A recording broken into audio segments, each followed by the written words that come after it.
USA Iran war का cease fire तो हो गया, लेकिन इस दोनों में से जीता कौन, ये जानने से पहले हमें समझना पड़ेगा जीत हार का पैरामीटर क्या है यहाँ पे। आसान भाषा में तो ये कह सकते हैं कि यूएसए ईरान में चाहता क्या था, रिजीम चेंज करना। अल्टीमेट एजेंडा यही था कि यूएसए ईरान के टॉप लीडर्स को मार के वहां पर अपने हिसाब लीडर लाना चाहते थे। ये यूएसए नहीं कर सका। सेकंड, यूएसए को ऐसा लगता था कि यहाँ के टॉप लीडर्स को मारने के बाद ये इनके साथ निगोशिएशन कर लेंगे, वो भी नहीं कर सके। तो इसमें यूएसए का एक स्ट्रेटेजिक हार तो हो गई।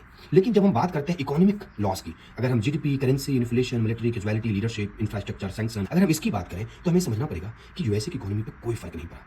आज भी 27 ट्रिलियन की इकोनॉमी है, लेकिन इनका $400 बिलियन पे $20 बिलियन का नुकसान हो गया। इनका भी हुआ है, पर इनकी इकोनॉमी इतनी मैसिव है कि इस वॉर की वजह से जीडीपी पे कोई इंपैक्ट नहीं आया। क्योंकि ईरान की करेंसी भी नीचे गिरी, इन्फ्लेशन भी बहुत ज्यादा बढ़ा, कैजुअलिटी भी ज्यादा हुई, मिलिट्री लॉस भी ज्यादा हुआ, इनके बहुत सारे सीनियर कमांडर्स को भी मारे गए, इनके बहुत सारा साइट भी डैमेज हुआ। जबकि ईरान ने इसराइल का या फिर अपने नाइबरिंग कंट्री सऊदी, यूएई, इन सबका डैमेज तो किया, पर पार्टिकुलरली यूएसए का कोई ऐसा डैमेज नहीं हुआ। मतलब यूएसए के मेन लैंड पर कोई अटैक नहीं कर पाए। अगर कंक्लूजन की बात कहा जाएगा, so this war is not about economic impact, this war was about the respect and Iran earned it. क्योंकि यूएसए का इकोनॉमिक डैमेज हुआ ना हुआ हो, लेकिन इनका ग्लोबल रिस्पेक्ट और रिलेशन बहुत डैमेज हुआ है। सबसे बड़ा डैमेज तो ये कि NATO country do not trust USA anymore.